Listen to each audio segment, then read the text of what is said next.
I'm in the wellness industry. We were the first to do raw water, bloodletting. We were the first to do flotation tanks. Trepanning. Trepanning? You cannot have everything in your sister's life, okay? This is a relationship between me and Beverly. Big night. Very. Lots of babies. See you around.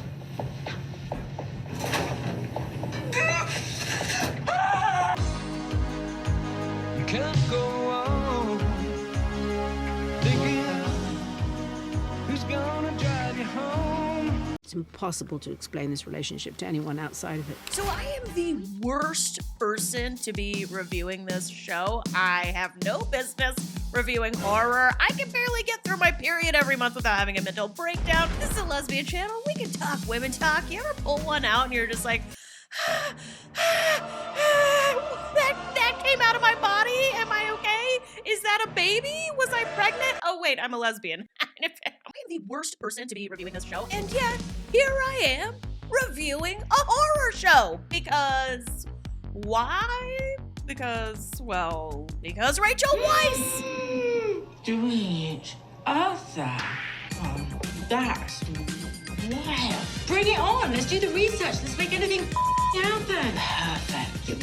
Trigger warning, this show is super disturbing, so I warned you.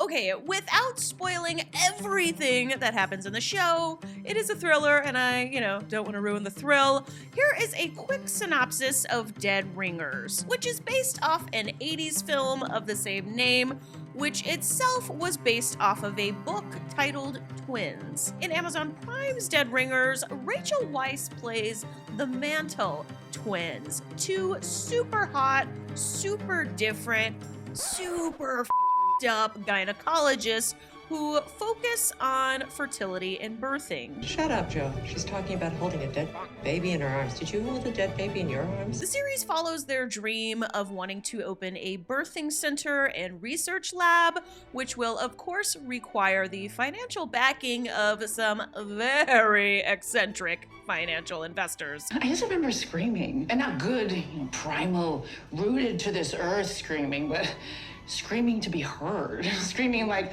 ah! I always carry one in case Gwen or anyone who happens to be menstruating. I really feel like with the popularity of shows like Succession and White Lotus, we are fully in the rich eccentric era where we want to watch rich people do crazy shit. We want to see how crazy their lives are. For anyone who's not rich, I think it's fun to assume that they're all horrible monsters who only got to where they are because they're horrible monsters. Right away, let's get this on record. Episode 1 is disgusting. A lot of dead embryo stuff. Women screaming. It's like if the movie Saw was filmed inside a uterus.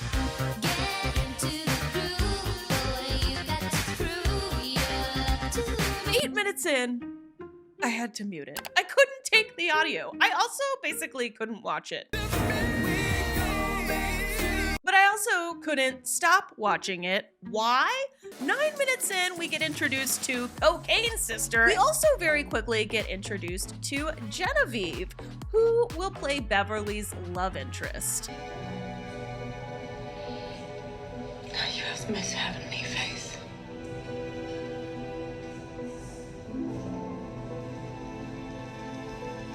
Anyways, while Beverly is busy falling in love with Genevieve, Elliot is busy being the f***ed up cocaine twin. Fuck Elliot. Throughout the show, we often see her behaving more like a creature than a human. Even just the way she eats food reminds you of like an old 80s sci-fi vagina-looking creature that just like comes out with like tentacles and like...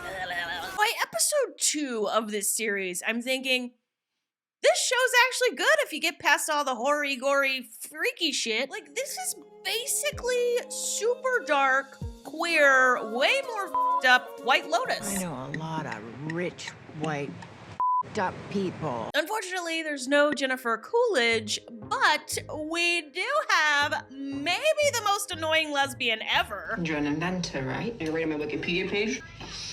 I invented like one product that made a couple 100 million in transhumanism, incorporating technology into the human body in the most radical way. Gene editing, CRISPR-Cas, chip insertion. My aim is to be so far ahead of the field that the FDA doesn't have a clue how to regulate. Plus, these gay cult singing kids.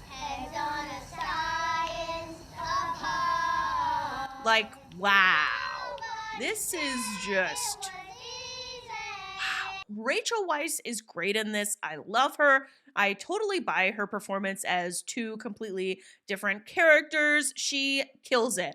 But I have to be honest, the real standouts in this series are the crazy, kooky, eccentric side characters. In the end, I was thoroughly entertained by this Amazon Prime series. But I'll be honest, I probably would not have finished episode 1 were I not planning on reviewing this. I even considered just reviewing the pilot, which would have been a huge mistake as the show really doesn't even get good until after episode 1. So here's my advice to people who would want to watch this show because they're a Rachel Weisz fan.